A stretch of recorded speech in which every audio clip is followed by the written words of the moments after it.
put anything up online for a good few weeks now. And week 3 of lockdown because of the coronavirus, and I don't know what to say. I can see why people are going stir crazy, is all I can say. I'm not yet, because the first week of the lockdown I wrote a huge list of things that I needed to do and wanted to do, and I've been trying to work through it day by day, and that's been sort of keeping me sane. There have been a lot of benefits from not being able to go anywhere or do anything or whatever, and not least among those is how it's benefited my spiritual practice. So, I mean, I do want to talk about that, but just mundane benefits. I've got 2 day jobs, and both of those places have been shut down by the government.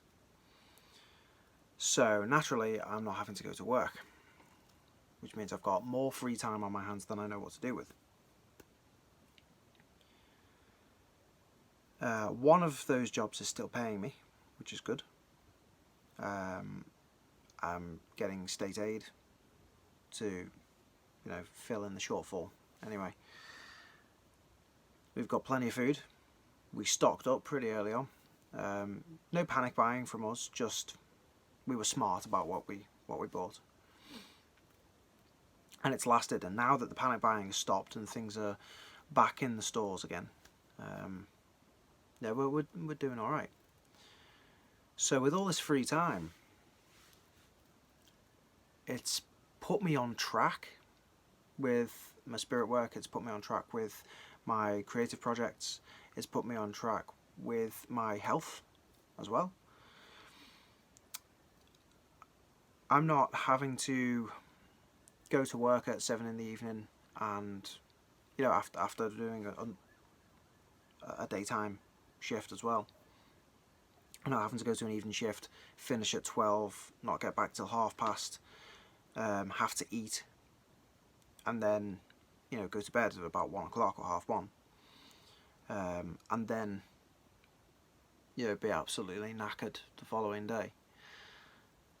Now I'm able to go to bed at a reasonable time, so that when my son wakes me up at about 6 or 7 o'clock in the morning, I'm not a zombie.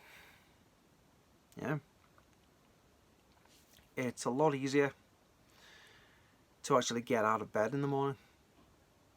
And one thing that I've started doing, I've been doing it for the last week or so, it's really helped, is every night before I go to bed, I will open up my diary, not like a diary, like a journal, but with all the dates, and you put in whatever appointments you've got, a work diary. I open that up, and for the following day I write a to-do list, and I'll read over that list just before I go to sleep, and then obviously it's in my mind when I go to sleep, so when I wake up the next day I'm like, right, gotta do this, and I've got focus and I've got drive. I'm actually getting stuff done. The first thing I do, naturally, I see to my son, get him fed, get him his medicines, get him dressed, change his nappy and everything else. Clean his teeth, because he's got a few little teeth on the bottom now, it's cute. So get him sorted. Then the first thing I do after that is I do a 1-card draw for the day, which I'll talk more about in a minute. And I post my 1-card draw on my Instagram, and which is the Wandering Hermit Instagram. If you're already following that, then thank you very much. If not, then I think my Instagram's linked already on my Facebook page, so you can get to it from there.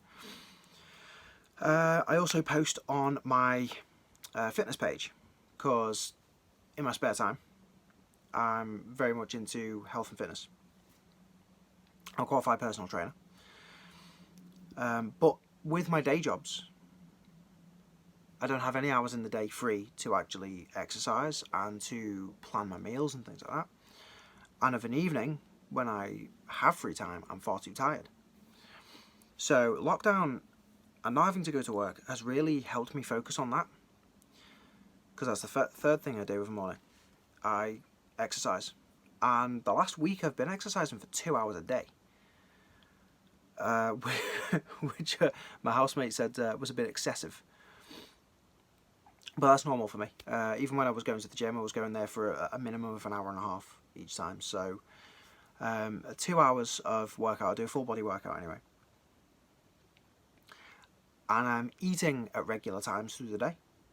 I'm able to plan my meals for the evening, which means I'm eating a lot better of an evening rather than just saying, I don't know what I want, I'll just whack a pizza in, or I'll have a microwave meal, or I'll order something in, whatever. I'm actually cooking meals again, which I've not done for a very long time. And I'm drinking a hell of a lot more water. That's one thing that everybody should be doing, is drinking 4, 6, 8 pints of water a day. Now I've got a big bottle which is about a pint and it's about 2 pints worth of water in this bottle, and it's got the hours of the day down the side. And I'll try and keep up with that and drink the right amount per hour. Unless I'm exercising, then I'll just down a bottle. So I always stay ahead of what I should be drinking anyway. So I'm extra hydrated, which means I'm extra productive. And that brings me to the spiritual work. Because part of my spiritual practice is creating things. Not just content for, Facebook, for YouTube, for Instagram. But some of you know I'm slowly but surely working my way through writing a novel. Many of you will know that I do pyrography and wood burning. Make sets of casting runes and things like that. And as you've seen from one of my previous videos, I'm a musician as well. So I like to write and produce my own music. That's something I've been able to focus on a lot more, particularly the music, because again, 2 jobs, no time in the day, and I can't go recording vocals or electric guitars like 1 o'clock in the morning. It's not practical. So I've been able to actually get some of my music work done, which has really kind of put my soul at ease, knowing that that's out, that's out there in the world now. I'm actually doing and completing the things that I try and set my mind to, which has been really healing for me. But my spirit work, with regards to casting runes and doing card draws, that obviously has picked up. But also, for the first time in, I don't know how long, last night, maybe the night before, I went on a shamanic drum journey, which was interesting.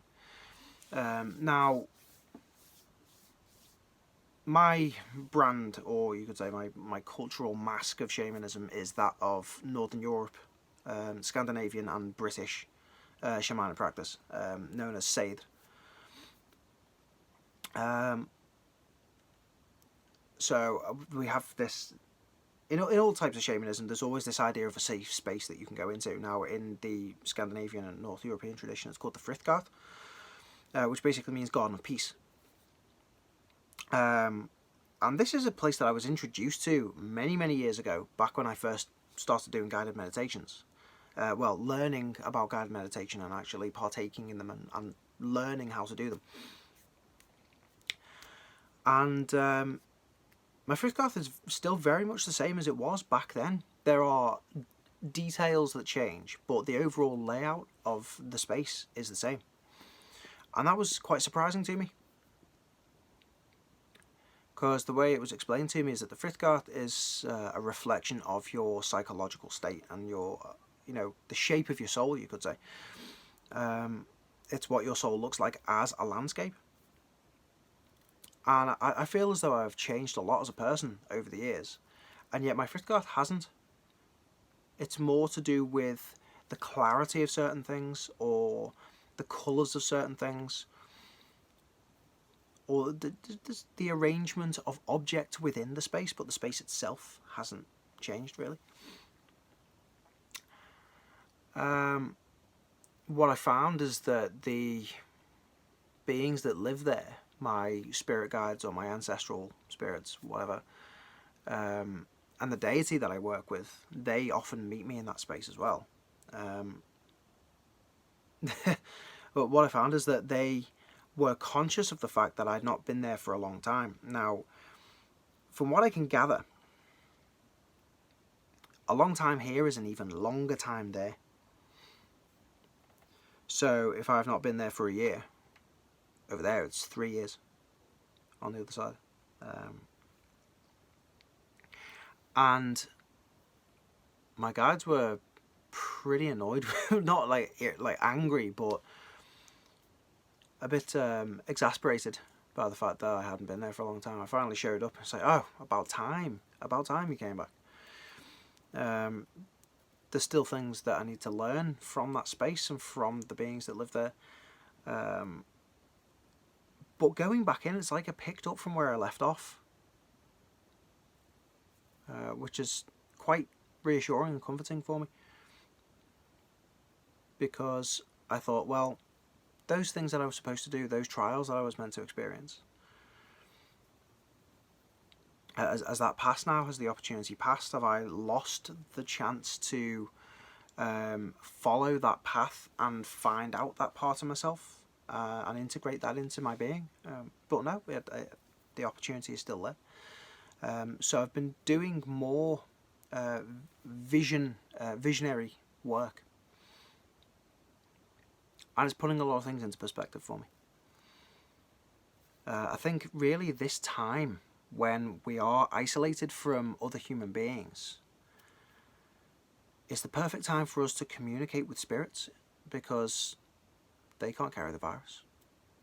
If you're feeling a bit lonely, you've got no one to talk to, then why not go and talk to your spirit guides? Why not talk to your fylgja or animal spirits, animal helpers? Why not go and commune with your ancestors? Yeah.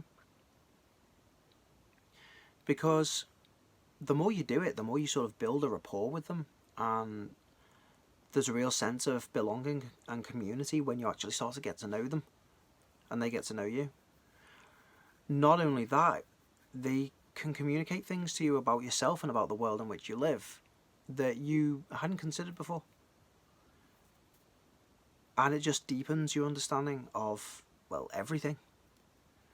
So if there's one piece of advice that I could offer to anyone in isolation right now, because I know it's hard for a lot of people, I'm seeing it on my socials, some of the people I'm connected to are struggling. And that's sad.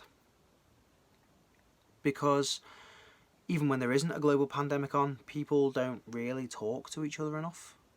There isn't enough communication between people. And even, now that we're in a position where it's completely prohibited, it kind of puts it into perspective what we've been taking for granted for our entire lives. And our society, I think, is starting to notice, wait, this is damaging for us, this is harmful, this is toxic, and it needs to change. But yeah, I understand that people are struggling with this, so if I could offer any advice, it would be engage in this kind of visionary work, because it can massively help you. And if you're stuck for how to do it, you don't know where to begin, there's loads of information online on how to start, or you can just send me a DM with any questions, and I'll try and help you out the best I can. So, other than my visual work, I'm finding that spiritual activity around me has picked up as well. And this could be regarded as a negative byproduct of this, because it's starting to kind of worry me a little bit. Now, I was told a long time ago that I would have a son who is marked by spirit in some way. And he when he was born, he had a birthmark on his forehead, which formed the zodiacal sign for Aries. And funnily enough, he was actually supposed to be born at the end of March, beginning of April, sort of as an Aries. But he was born 3 months premature, so he was born as a Capricorn instead. But the other thing that I was told, like a year or two before he was born, was not only would he be marked by spirit, but he would be a son of earth and fire. Now, they are the corresponding elements to the two star signs. The Capricorn is the earth and the Aries is the fire. So I found this quite significant. I thought maybe it's some kind of omen anyway. I do believe in omens. I take omens quite seriously. But since we've come back home, we've moved back into our own house, and we're getting it all fixed up and everything, and we've settled in, and he's now feeling at home here. And since lockdown, we've all been cooped up together in this same space. Things have started to happen that weren't happening before. We've had physical movement in the house. We've got the baby gate at the bottom of the stairs, which keeps getting unlatched and opened whilst we're all sitting in the living room relaxing. We'll hear the baby gate get opened. We'll hear movement upstairs, well, in the room I'm sitting in now, actually, because the living room is right underneath it. So we hear movement up here. So I've been constantly coming in and cleansing this room to try and dispel it, and for a while it'll stop, and it'll be in another part of the house we'll hear something. But then obviously the protective wards, they wear off, and then it seeps back in. The baby's been talking to things that we can't see. Now, at times we can tell when it's, for example, my wife's grandfather, because he's been a very prominent presence around us ever since he died 3 years ago. And we can tell when it's him, because it will always appear in one particular part of the room where there's like a small shrine to him, the small ancestral shrine. And it's always, you know, my son's always looking in this part of the room with happiness, and it's as if someone's playing with him. But other times, like a few days ago, I found my son sitting in the kitchen looking at something in the back half of the kitchen, the utility room. And the feeling that I got from it was very, very hostile. So I took my son away from this presence. To which it responded by physically attacking me. I felt as though something reached into my back and tried to pull my shoulder blades apart, and I collapsed on the floor. Since then, I've been putting wards around. You know, when I walk through a doorway, I'll draw protective runes over it. I'll imagine, barriers of light coming up. If I feel personally threatened, I have this trick where I imagine that there's a pillar of fire coming down from the astral and surrounding me. I'm creating a barrier of fire between me and whatever it is that's making me feel unsettled. I've been having to do this for the last couple of weeks. I'm starting to wonder whether it's always been here, but we've just never noticed, because we've just been too busy. Maybe this downtime is helping us to notice spirit more. So this is something that I'm going to be exploring a little bit more in the coming days and weeks as lockdown continues. So if you've got any questions, if any of you are experiencing spirit more yourselves, I've seen a few comments, a few posts on Facebook in the spiritual groups there that I'm members of. People saying that they're having experience of entities and asking questions about it. So if there's anyone out there watching this that is suddenly having these experiences of entities, either in their home or, you know, whilst they're out and about on, you know, out exercising or whatever, or if you're having things appear to you in dreams, because that's the other thing that's happened to us. We've all been having bad dreams lately, and it's always the same kind of feeling of this dark presence approaching from either the top of the stairs or from another room, and there's this sense of dread as it draws nearer. We've all experienced it, so we're thinking it's the same thing. But if any of you out there are experiencing the same things, either troubled dreams, apparitions, just bad feelings, noises, not just at night, but even in broad daylight, this has been happening, then I'd love to hear about your experiences. If you want to comment below, if you've got any questions, because this isn't the first time we've experienced this kind of thing and had to deal with it. The first house that we moved into after we moved out of our parents' house, I should say our parents' house, my wife's parents' house. Once we moved out and got our own place, that place was very, very badly haunted because of the area that it was in. It was literally a stone's throw away from what used to be an old mental asylum. And there was a lot of negative residual energy from there. It drew things in. So we learned very, very early on that there were negative spirits that we would have to deal with directly. So we're quite experienced in that particular field, you could say. So if you want to talk about it, then drop me a line, because again, we're all separated from each other, we're all isolated, we're all having to connect with each other in any way that we possibly can through the internet and over the phone and things like that. So that is disheartening enough in and of itself. But if you're isolated in your home and then there's this spiritual presence there that you're uncomfortable with, it makes it 10 times worse. So yeah, just reach out to anyone and everyone, because we're all here for each other. I think that's the most important thing. That's the one main thing that this whole global situation is teaching us, is that even when we're apart, we're still together, we're all still here for each other. And I think it's reinforcing the sense of community. And I just hope that once all of this has passed, that sense of community and togetherness endures. So I'm going to leave it there because I'm over 20 minutes now. I'm going to try and post more videos because, well, I've nothing to take me away from doing that. So keep an eye out, and I'll probably be checking in again soon. For now, much love, many blessings, and I'll see you again soon. Bye for now.